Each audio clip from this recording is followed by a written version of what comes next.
welcome to the program. This is Vivica Williams, and you're watching Head to Head. Ukraine's parliament, the Verkhovna Rada, has a full plate for this coming fall session, pressing reforms, pension, healthcare, land, and many more, plus addressing issues that have arisen because of the war in eastern Ukraine. Here to speak with us today about these topics and more is Serhiy Kiral. He's a member of the Samopomych, or Self-Reliance Party, and a deputy member of parliament. Serhiy, thank you so much for being with us today. Thank you for inviting me. Yes. So tell us about what's on the plate for the Verkhovna Rada this fall. Well, there are a lot of issues. Actually, there's some unfinished business as well. If you talk about the healthcare reform and the important law on education, which has just been passed today with 255 votes before me coming to a studio. An important step towards reforming the secondary education in Ukraine. But there are also a number of laws which have been delayed for all of these many years while pressure is mounting coming from IMF, international community, European Union. This is the anti-corruption court, which is Ukraine. Independent one. Exactly. Right. This is the one part which is missing in this anti-corruption institutional capacity, which has been already created with the National Anti-Corruption Bureau and Anti-Corruption Prosecutor now in place and quite effectively, independently working, investigating the cases, which getting to the normal judiciary are breaking apart. So people are set free or cases are being closed down. There are also laws related to the Central Election Committee, because we want to get rid, and our party is doing our best to talk to our colleagues and persuade them to get rid of the so-called constituency-based elections, where 50% of MPs coming from the basically corrupt bought constituencies, very often privatized by the oligarchs or by the local elites, being exploiting for the clientelism in the small areas, towns and cities. And then when they come to the parliament, they join the coalition and they keep that majority which continue to practice all the practices that were before in the Yanukovych times. Well, let's talk first about this education reform. So this is is this a positive that's been passed? It is a very positive step forward. Look, the existing law has been passed in 1991. So still, you can say, back in the Soviet times. Over this last 25 years, you had a lot of things changed in terms of technology, approaches to education. So Ukraine, if all of our leadership, including the president and the government, but of course all the normal people, want to stay competitive in the future and build a new country, a new statehood.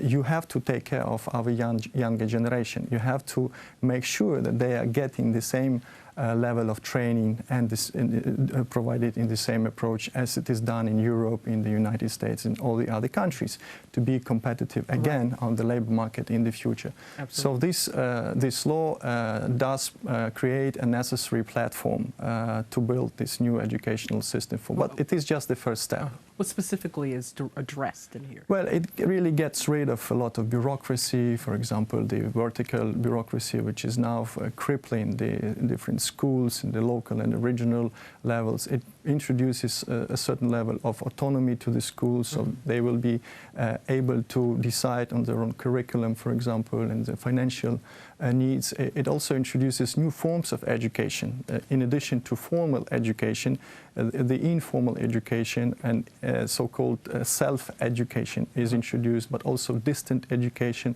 education which being provided based on electronic means, and so on and so forth, including the more extended use of technologies. There are some drawbacks to this law. For example, for some reason, the minister is pushing for the National Academy of Pedagogics to become the main institution, the body that decides on the strategy and the organization of education. This institution, this academy, has failed to do that in the past, so for which reason it is maintained and preserved as this new strategic institution for the future. It is not understanding for our group, but for the most part, including the very important focus on Ukrainian language as the main language, as a state language, to be the main language of teaching and training, with the national minorities languages to be also provided relevant respect. So these are also very important issues which help us to go back from this Kivalov law that was actually boosting more Russification to this country, which has been done for the last 70 years. And what about the healthcare reform then? Let's look a bit about that one. This has been a very heated issue, of course, as you know, and we even see the acting Minister of Health really having to get out there and protest to try to get this pushed through.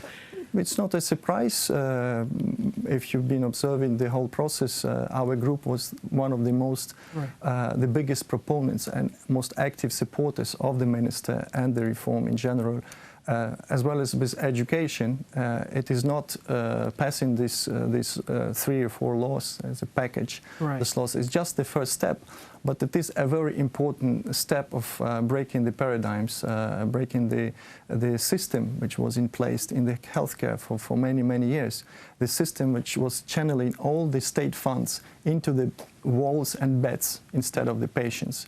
So this healthcare reform is supposed to create a more patient-centered system rather than, you know, a beds or the concrete-centered system, including as well the autonomy for the hospital and introducing more competition between the hospitals for the future, because the patients will decide whether they want to go to this hospital or the other hospital.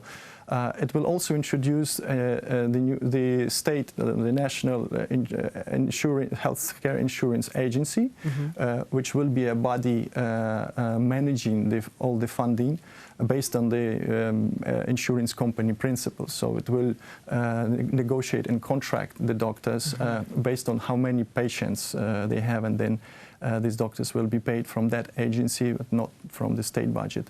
So there are many, many new innovative things based on the international experience also of some neighboring countries like Moldova and Poland, where this reform has come up with a different level of success. Sometimes even with a lot of problems.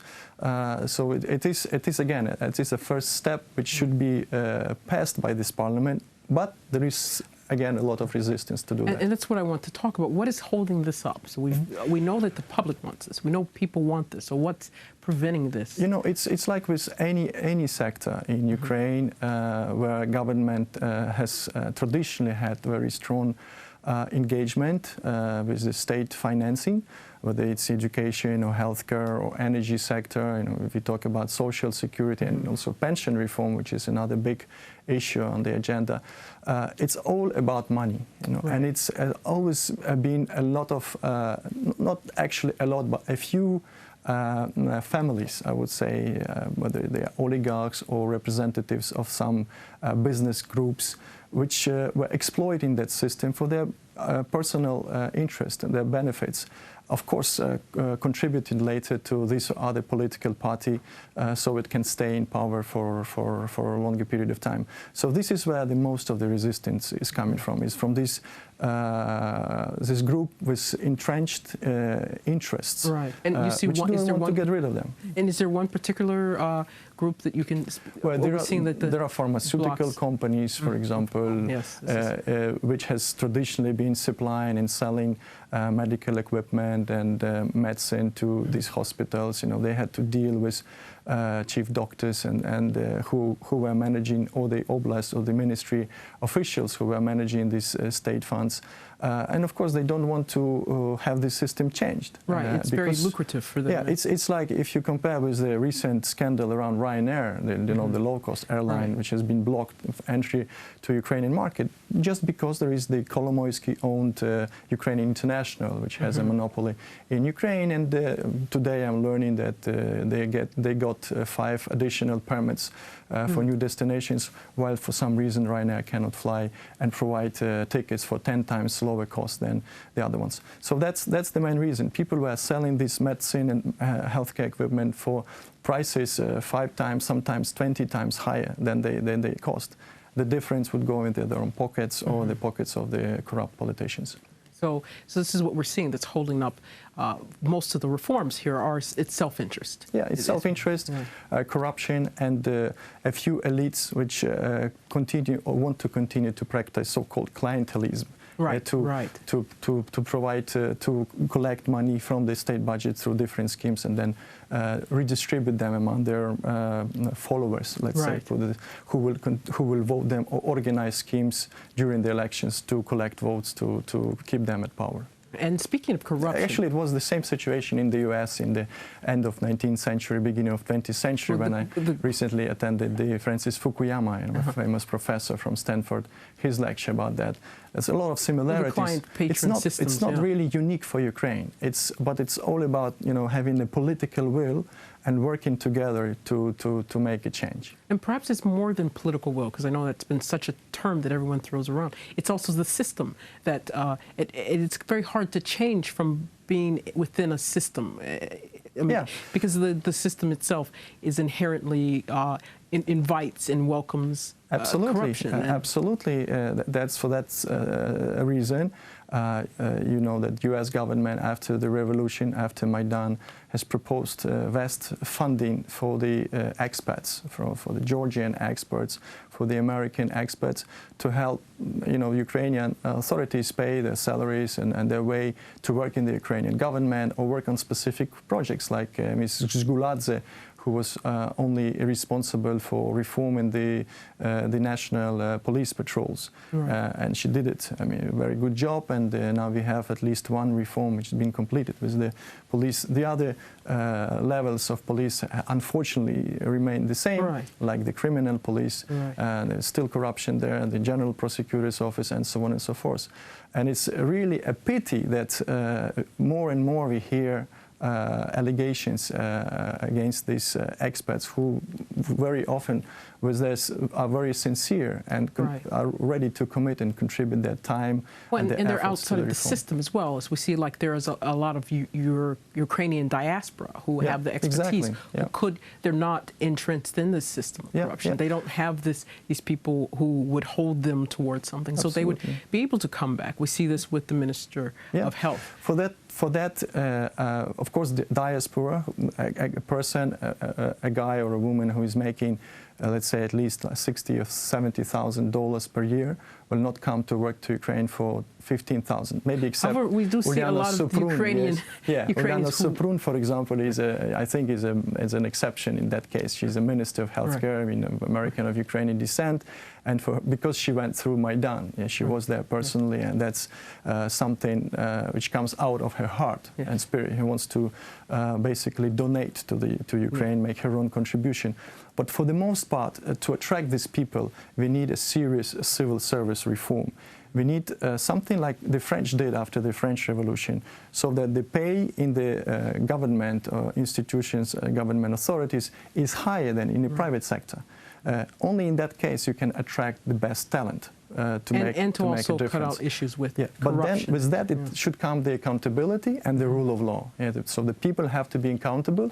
They should make good salaries, but if they make mistakes or if they take bribes, they should go to jail. They shouldn't, be free and then be able to get away.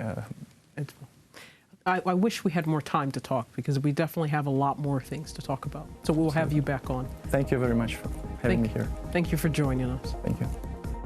Today we spoke with Serhiy Kiral, a member of Ukrainian parliament, about the Verkhovna Rada's agenda and the continuing challenges in making reforms. Thank you for watching.